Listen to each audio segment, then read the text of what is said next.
All right, so Area 51 and Bob Lazar, huh? We're diving deep into one of the biggest mysteries out there when it comes to UFOs. It's a story that's got it all: government secrets, talk of alien tech, and enough science to make your head spin. And right at the center of it all is Bob Lazar.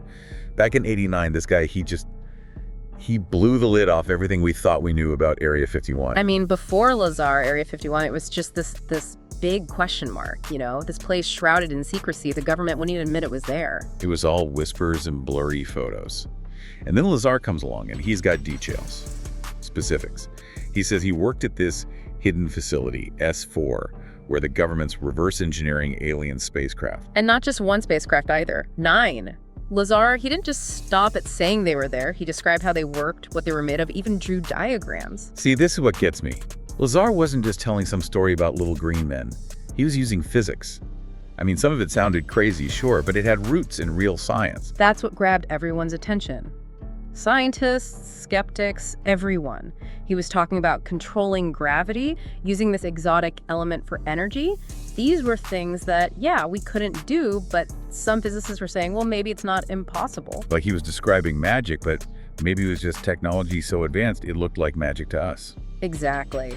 So you've got some declassified documents about Area 51. Let's dig into those. It's kind of wild that it took until 2013 for the government to even admit Area 51 existed. For decades, it was this big secret, which of course just made people more curious. They created this information vacuum, and Lazar's story, it filled that void perfectly. So before we get too deep into Lazar, what do these documents tell us about Area 51? What was it actually for? Well, now we know it was mainly used for testing experimental aircraft and weapons, starting way back in the 50s during the Cold War. A lot of those famous spy planes, like the U-2, the SR-71 Blackbird, they were developed and tested there. Makes sense. Keep it hidden, keep it secret. You don't want just anyone seeing your top secret stealth bomber. Exactly. It wasn't about hiding aliens. It was about hiding tech from their enemies. Right. So that's the official story, top secret testing site. Then Lazar comes along and basically says, hold my beer, I've got something even crazier. He wasn't talking about a new plane. He was talking about a whole new way of looking at physics, the whole universe. He said he worked on something called, get this, the sport model. Supposedly one of 9 alien craft they had at this place. S4.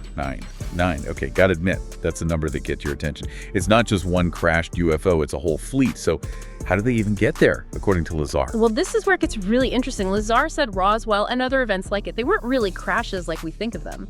He said these craft, they had different modes, right? High power for interstellar travel, lower power for moving around inside a planet's atmosphere. Like switching from warp drive to, like, cruise control. Exactly. And he's saying sometimes when these UFOs came into Earth's atmosphere in that lower power mode, the changes in gravity, it would mess with their systems. Like their tech was so advanced, so sensitive to gravity, that our planet was causing them to malfunction. Whoa, okay, so it's like they came in with the wrong settings and Earth's gravity, it just threw everything on. That's it. And that ties right into how he said the propulsion system worked. He said it was all about manipulating gravity itself.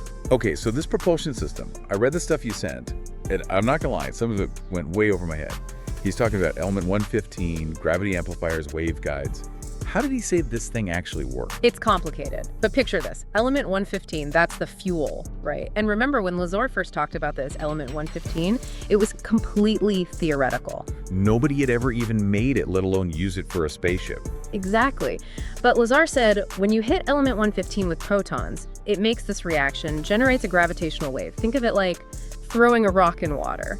But instead of ripples on the surface, you're making ripples in, like, space-time itself. Okay, I think I'm kind of following. So they're making these gravity waves. But how do you steer a gravity wave?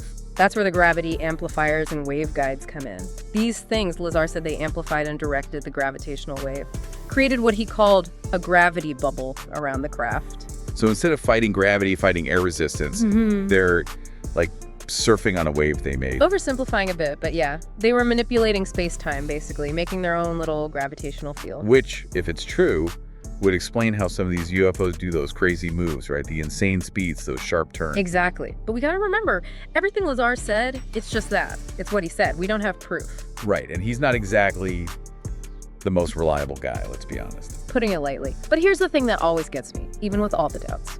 Element 115. You mean they actually made it in a lab later on? Right. Years after Lazar said all this, 2003, scientists in Russia, they managed to make a few atoms of it. They call it moscovium now. So Lazar was right. He knew about this super secret element. Hold on. It's not that simple. See, moscovium, it's really unstable. It decays almost instantly. It's not powering any spaceships, that's for sure. Okay, so another clue that doesn't really fit. It's like every time we get close to figuring it out, we end up even more confused. It's like we're putting together a puzzle, but some of the pieces are from a different puzzle. Yeah, good way to put it. And that takes us to the big question about Bob Lazar. Can we believe him? Because we've got these super detailed descriptions of alien tech, and some of it lines up with real physics. But then there's the stuff about his past that doesn't add up. There's no proof for a lot of what he says. And then, well, there's the fact that nobody else has come forward to back him up. Let's talk about his past for a second. He says he's got degrees from MIT and Caltech, but those schools, they have no record of him ever being there. And his explanation for that is, well, the government erased it all, part of a cover-up to make him look bad.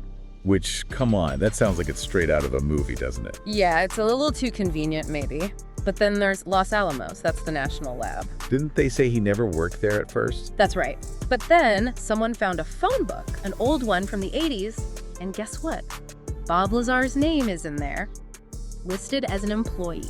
So that's another piece of the puzzle that kind of fits, but it also makes everything even more confusing. Exactly. These contradictions, they're what make Lazar's story so hard to just ignore. It's like he wants us to see how the magic trick is done, but not all of it. And that brings us to what Lazar's story has meant. Decades later, people still argue about him. He's like what's that test with the ink blots? You mean the Rorschach test? Yeah, that Yeah. one. People see what they want to in his story. Exactly. Some people, they think he's a hero, risking it all to tell the truth. And other people, they think he's what do they call it, a con man? Making stuff up to be famous or rich. And then there's people like me, somewhere in the middle. It's fascinating, but you gotta think critically, be skeptical too. We can't forget how much Lazar's story has influenced things. Movies, TV, even video games, they've all used his ideas about Area 51 and aliens. He got to something, you know? People are just fascinated by the unknown. The idea that we might not be alone in the universe. So where does this leave us? After all this deep dive into Bob Lazar, what are we supposed to think? The big thing is, his story is amazing, but amazing stories need amazing proof. And in this case, the proof, it's just not strong enough. But even if we never know for sure if Lazar was telling the truth, his story reminds us of something. It reminds us that there are still things in this world that we don't understand, things that make us question science, technology, what's real. It reminds us to stay curious, to keep asking questions, to be open to the possibility that we don't know everything. Because sometimes those crazy stories, the ones that seem impossible, those are the ones that make us use our imaginations and see what might be out there. Maybe, just maybe, somewhere out there, there's a whole civilization that figured out gravity. Their tech would make ours look like kids' toys. Now, wouldn't that be something?